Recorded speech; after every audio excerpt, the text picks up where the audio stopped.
this is Nandini Bhagtani from Top Education Center. Today we start our new topic. जैसे कि आपको पता होगा that हमने new chapter start कर दिया है. Which chapter is this?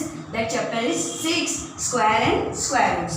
Okay, उसका first part हमने previous lecture में कर लिया था. Today we start our new topic, that is can we say whether the numbers are perfect squares? क्या ये जो नंबर मैंने लिखे हैं वो परफेक्ट स्क्वायर है कि नहीं है, बट विदाउट कैलकुलेशन. ये जो सम्स हमें करने हैं ये 3 सम, बट बिना कैलकुलेशन के हमें बताना है that this number is a perfect square और नॉट. ओके, सो उसके लिए हमें सबसे पहले जानना जरूरी है that which numbers are perfect squares and which numbers are not perfect square. So सबसे पहले यूनिट के प्लेस पे अगर 1, 4, 5, 6 एंड 9, अगर यूनिट के प्लेस पे 1, 4, 5, 6, 9 आता है तो yes it is a perfect square. Okay, but अगर यूनिट के प्लेस पे दैट इज वंस के प्लेस पे 2, 3, 7 एंड 8, ये 4 नंबर में से कोई भी नंबर अगर यूनिट के प्लेस पे आता है so this number is not the perfect square. Okay, so आपको बिना कैलकुलेशन के you have to do this sums. Okay, सबसे पहले मैंने यहाँ पे लिखा है 628. ठीक है, तो क्या 628 परफेक्ट स्क्वायर है कि नहीं है? So this is not perfect square. क्यों नहीं है? ये परफेक्ट स्क्वायर नहीं है बिकॉज जैसे कि मैंने आपको बताया यहाँ पे कि कौन से नंबर परफेक्ट स्क्वायर नहीं है. तो यहाँ पे मैंने लिखा है 2, 3, 7 एंड 8. तो ये जो डिजिट है उसका जो यूनिट का प्लेस है वो है 8. 8 is not a perfect square. So यहाँ पे आंसर आएगा नॉट परफेक्ट स्क्वायर. ओके, उसके बाद सेकंड में लिखा हुआ है 1764. तो यूनिट के प्लेस का डिजिट है 4. क्या 4 परफेक्ट स्क्वायर है कि नहीं है? सो यहाँ पे देख सकते हैं मैंने ये डिजिट्स लिखे हैं that which are perfect squares. So 1, 4, 5, 6, 9 में से यहाँ पे लिखा हुआ है 4 और यहाँ पे भी है 4. क्या ये परफेक्ट स्क्वायर है? यस. तो यहाँ पे लिखेंगे यस परफेक्ट स्क्वायर.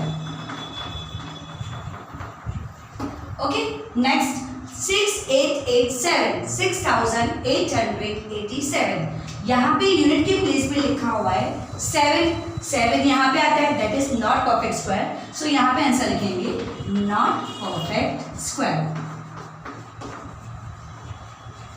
ओके, तो ये हमारा टॉपिक यहाँ पे खत्म हुआ कि क्या ये परफेक्ट स्क्वायर है कि नहीं है. Okay, now we start next topic. Okay, now we start our second topic, that is what will be the ones place digit in the square of the following number. जब हम इन digit का square करेंगे तो उसका first place पे यानी once के place पे कौन सा डिजिट आना है वो हमें लिखना है. ठीक है, तो सबसे पहले मैंने यहाँ पे क्वेश्चन लिखा है 75. ठीक है, 75 का वंस के प्लेस पे नंबर है 5. तो हमें 75 का जब हम स्क्वायर करेंगे तो वंस के प्लेस पे कौन सा डिजिट आएगा? सो हम देखेंगे तो सबसे पहले वंस के प्लेस पे 5. ठीक है, तो 5 को मल्टीप्लाई करेंगे 2 टाइम्स. Y 2 times? बिकॉज यहाँ पे हमें स्क्वायर करें.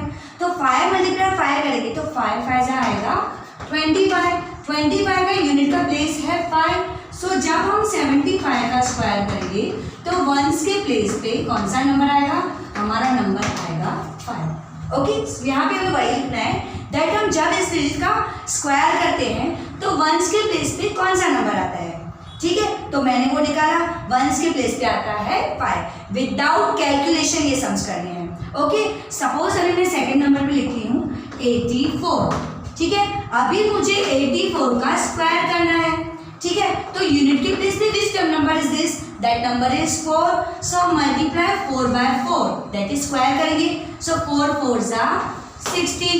जब मैंने इसका आंसर 16 निकाला तो उसका जो यूनिट का प्लेस है उसका डिजिट है 6.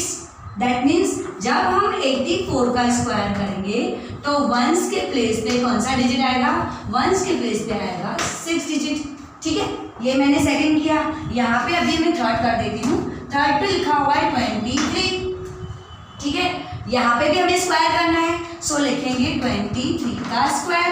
ओके, इसका यूनिट का प्लेस है 3. That is 3 multiply 3 is 9.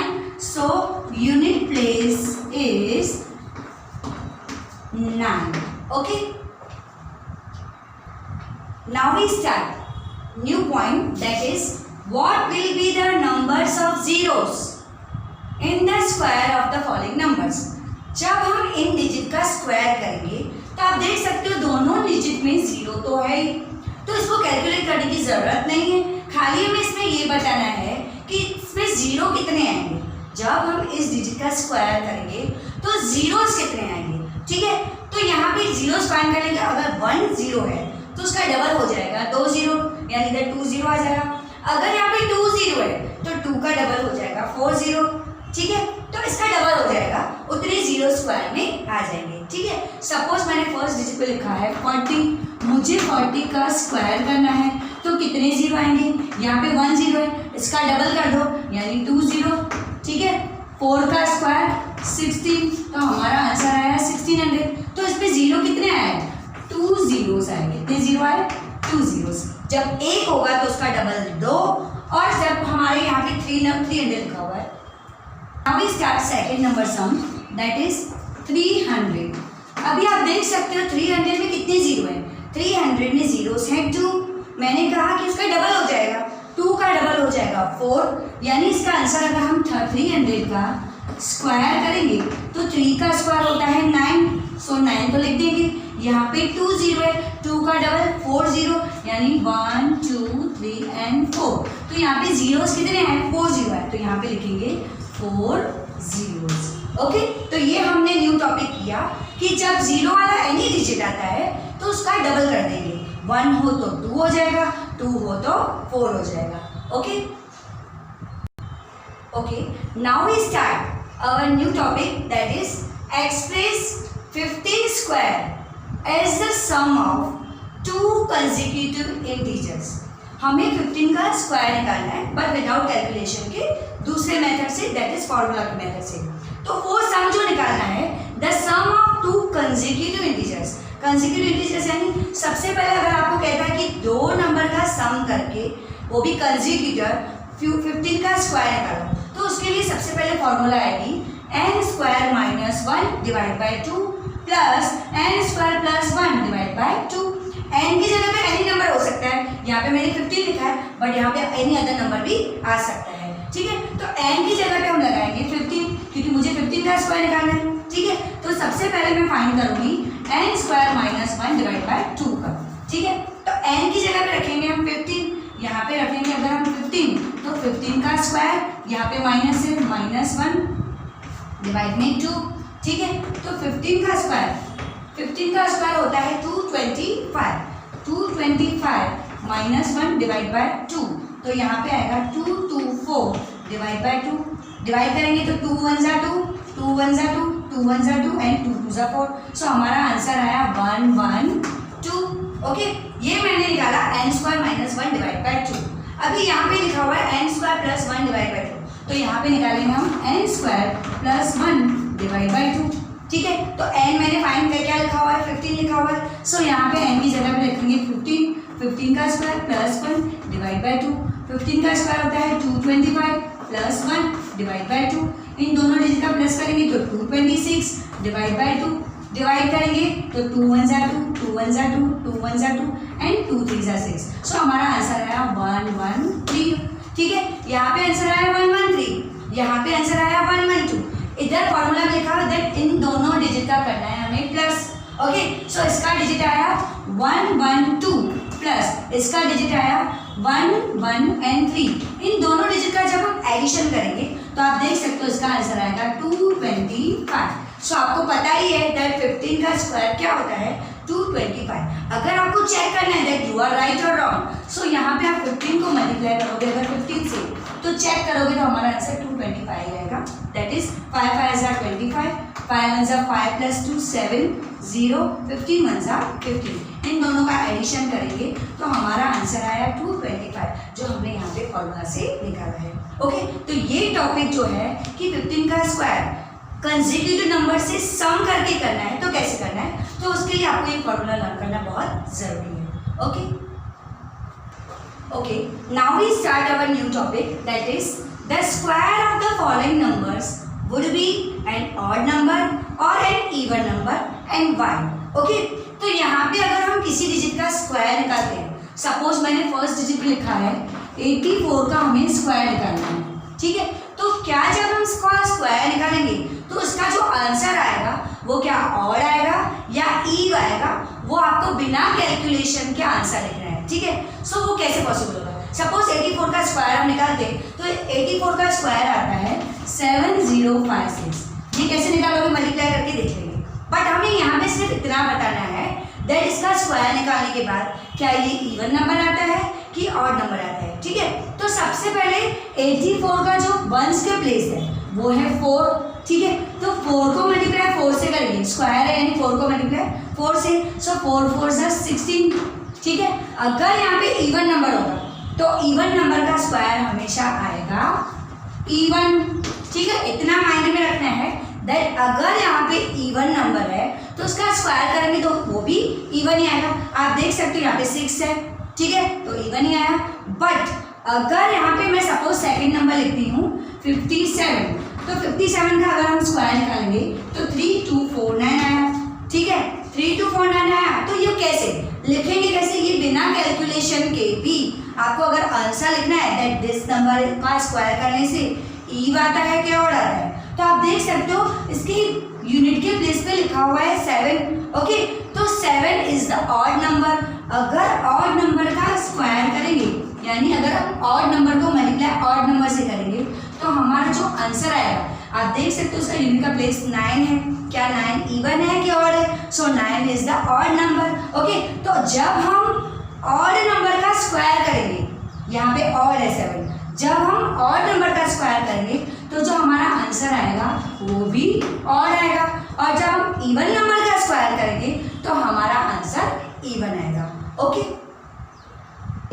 Now we start our new topic that is find the missing numbers in the following questions. ये जो क्वेश्चन हमने लिखे हैं उसमें ये मिसिंग डिजिट्स हैं, मिसिंग नंबर्स हैं, जो मिसिंग नंबर्स हमें फाइंड करने हैं, ओके।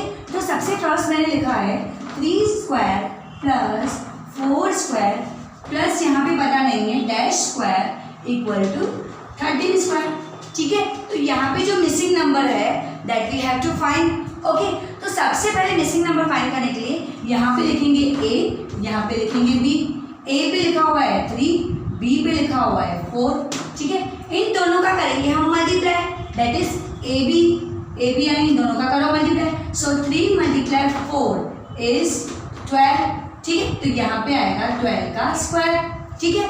इतना माइंड में रखना है कि इन दोनों डिजिट का करेंगे हम मल्टीप्लाई, वो यहाँ पे आएगा। इसके बाद वाला नंबर हमेशा यहाँ पे आता है। आप देख सकते हो 12 के बाद क्या आता है, तो 12 के बाद आता है 13, तो 12 के बाद मैंने यहाँ पे 13 लिख दिया। तो मिसिंग नंबर्स आप अपने आप बिना कैलकुलेशन के भी फाइंड कर सकते हो। और यहाँ पे जो नंबर होगा उसके बाद वाला नंबर इसके बाद वाला नंबर ही होगा। 3 के बाद क्या आता है 4 आता है, तो यहाँ पे 4 ही है। फिर इन दोनों का मल्टीप्लाई यहाँ पे आएगा, तो यहाँ पे जो आंसर आएगा उसके बाद वाला डिजिट यहाँ पे होगा, ठीक है। तो यहाँ पे अगर 3 का स्क्वायर करेंगे तो 9, 4 का स्क्वायर करेंगे तो 16, प्लस 12 का स्क्वायर करेंगे तो 144। अगर हम इन तीनों डिजिट का प्लस करेंगे तो आप कैलकुलेट अगर अपने आप से घर पे करोगे तो आपका आंसर 13 का स्क्वायर दैट इज 169 ही आएगा। बट मैंने यहाँ पे कुछ भी कैलकुलेशन नहीं किया, ओके। सपोज अभी मैं आपको यहाँ पे दिखाती हूँ सेकेंड नंबर का मिसिंग नंबर्स कैसे फाइंड करेंगे। सेकेंड नंबर में लिखा हुआ है 4 का square plus dash square plus 20 square equals to 21 square. आपको पता होगा मैंने यहाँ पे बोला जो नंबर यहाँ पे होगा उसके बाद वाला डिजिट यहाँ पे होगा। यहाँ पे 20 है तो 20 के बाद क्या आता है 21, तो देखो इसके बाद 21 स्क्वायर लिखा हुआ। मैंने यहाँ पे भी आपको ऐसे ही कहा कि जो फर्स्ट नंबर होगा उसके बाद वाला डिजिट यहाँ पे आएगा। यहाँ पे 4 है तो 4 के बाद क्या आता है 5, तो यहाँ पे होगा 5 का स्क्वायर, ठीक है। 4 का स्क्वायर 16, 5 का स्क्वायर 25, 20 का स्क्वायर 400। अगर हम इन तीनों का प्लस करेंगे तो इसका आंसर आएगा 441। 441 इज द स्क्वायर ऑफ 21। सो यहाँ पे इसका आंसर और इसका आंसर दोनों का 441 आता है। यानी जब भी अगर आपको ऐसे सम्स आते हैं तो उसके बाद वाला डिजिट लिख देंगे। 3 है तो 3 के बाद 4 आएगा। यहाँ ये नंबर फाइंड करना हो तो इन दोनों डिजिट का करेंगे मल्टीप्लाई। आप देख सकते हैं यहाँ पे 4 है, ओके, यहाँ पे 5 है। 4 5 20, तो देखो यहाँ पे 20 लिखा हुआ है। फिर 20 के बाद 21, यहाँ पे अगर 4 है तो 4 के बाद 5। कहीं पे भी मिसिंग नंबर आ सकता है ब्लैंक आपको एग्जाम में कहीं भी आ सकता है और मेथड सबका सेम ही रहेगा। ओके, तो आज का हमारा यहाँ पे टॉपिक खत्म हुआ। जितना भी आज आपने किया है उसका सारा होमवर्क हम आपको आज ही सेंड कर देंगे। ओके।